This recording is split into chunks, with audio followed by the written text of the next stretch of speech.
আমি অসমৰ 13টা অনুসূচিত জাতিৰ সংগঠনে লগ লাগি ঐক্য মঞ্চ হিচাপে আমি মাননীয় মন্ত্ৰী ডাঙৰীয়া লগ কৰিলোঁ।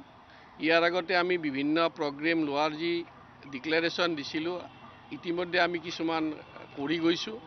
আন্দোলনৰ প্ৰক্ৰিয়াত আমি চলি আহিছিলোঁ আৰু আমি ধন্যবাদেৰে কৈছোঁ যে তেখেতে আজি আমাক যিখিনি সময় দিছে, সৌহাৰ্দ্যপূৰ্ণভাৱে যি আলোচনা যিখিনি আমি কৰিছোঁ, আমি আশা ৰাখিছোঁ বা আমি ভৰসা কৰিছোঁ যে অনুসূচিত জাতিৰ লিষ্টত যি কেওট সম্প্ৰদায়ক অন্তৰ্ভুক্ত কৰাৰ এটা মানসিকতা ৰাখিছিলে, তেখেতেও নিয়মৰ মাজেৰে যি কৰিব আমাক এটা আশ্বাস দিছে আৰু আমি এইটো ইনক্লুশন নহ'ব বুলি আমি ভাবি আজি আমাৰ মিটিঙৰ সামৰণিত এইটোৱে কৈছোঁ প্ৰেছক আপোনালোকক যে আগন্তুক যিবিলাক আমাৰ প্ৰগ্ৰেম লোৱা আছে সাময়িকভাৱে আমি এতিয়া স্থগিত কৰিছোঁ।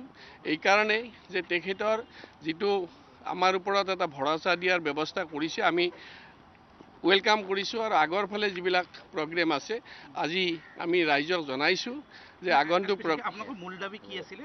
আমাৰ মূল দাবী আছিলে যে অনুসূচিত জাতি কৈৱৰ্ত সম্প্ৰদায়ৰ লগতে কেওট সম্প্ৰদায়টোক সন্নিৱিষ্ট কৰি এটা নতুন বোজা আমাৰ ওপৰত যি জাপি দিয়াৰ ব্যৱস্থা কৰিছিলে বা কৰাৰ মানসিকতা কৰিছিলে, এইটোৰ ওপৰত আমি বিভিন্ন আন্দোলন কৰিছোঁ সবেই 13টা সংগঠনে। আৰু আজি আলোচনাৰ অন্তত আমি এইটো দেখিছোঁ যে সাংবিধানিক ভিত্তি ৰক্ষা কৰিলে এইটো নহয় আৰু তেওঁৰ আশ্বাস পাই আমি সুখী হৈছোঁ। আগৰ ফালে যদি এইটো ইনক্লুশন নহয়, আমাৰ ক'ব লগা নাই। ইনক্লুশন হ'লে আমি আগৰ ফালে যি আন্দোলন কাৰ্যসূচী আগত লোৱা আছে আমি সেইফালে আগবাঢ়ি যাম আৰু এই কথাখিনি আমি ইয়াৰ মাজেৰে সমূহ অনুসূচিত জাতি ৰাইজৰ জ্ঞাতাৰ্থে জনাইছোঁ যে আমি আজি সুখী হৈ আহিছোঁ। তেখেতে আশ্বাস দিছে যে এইটো জাতি ইনক্লুশন সহজতে সাধাৰণতে তেওঁ নকৰিব, হ'ব নালাগে আৰু তেখেতে এইটো ডিনাই কৰা নাই। অনুসূচিত জাতিৰ ভিতৰত অন্তৰ্ভুক্ত হ'ব নালাগে বুলি আমাৰ দাবী আছিলে আৰু তেখেতে এইটো ডিনাই কৰা নাই। কেওট সম্প্ৰদায়ৰ যিটো জাতি ইনক্লুশনৰ কথা আছিলে, তেখেতসকলে এইটো নকৰোঁ বুলি আমাক আশ্বাস দিছে। সেইকাৰণে আমি আগন্তুক প্ৰক্ৰিয়া যিখিনি প্ৰগ্ৰেম আছিলে আমি আজি সাময়িকভাৱে বাতিল কৰিছোঁ। আমি আপোনালোকে গম পাইছে আজিৰ পৰা এমাহ জুৰি তেওঁলোকে অসমৰ মাননীয় মুখ্যমন্ত্ৰী আৰু বিভাগীয় মন্ত্ৰীক কৈছে যে আমাক কেওটসকলক অনুসূচিত জাতি অন্তৰ্ভুক্ত বিশেষকৈ কৈৱৰ্তক তেওঁলোকক স্থান দিব লাগে। কিন্তু আচলতে কেওটসকল কোনো কাৰণত কৈৱৰ্ত হ'ব নোৱাৰে, কাৰণ ভাৰতীয় সংবিধানৰ 1951 চনৰ চেঞ্চাছ ৰিপৰ্টত কেওটসকলক কেতিয়াও কৈৱৰ্ত বুলি কোৱা নাই। তেওঁলোকে এটা কথা যে মাটিৰ ডকুমেণ্টত আমাক কৈৱৰ্ত বুলি দিব লাগে।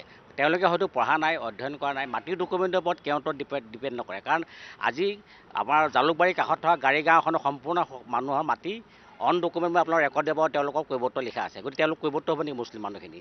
গতিকে তেওঁলোকে নজনা ধৰণৰ কিছুমান কথা কৈ আছে। আৰু ভাৰতীয় সংবিধানত যেতিয়া কাৰোবাক চেলুকাছ কৰিবলগীয়া হয় তেতিয়া বহুত ক্ৰাইটেৰিয়া থাকে।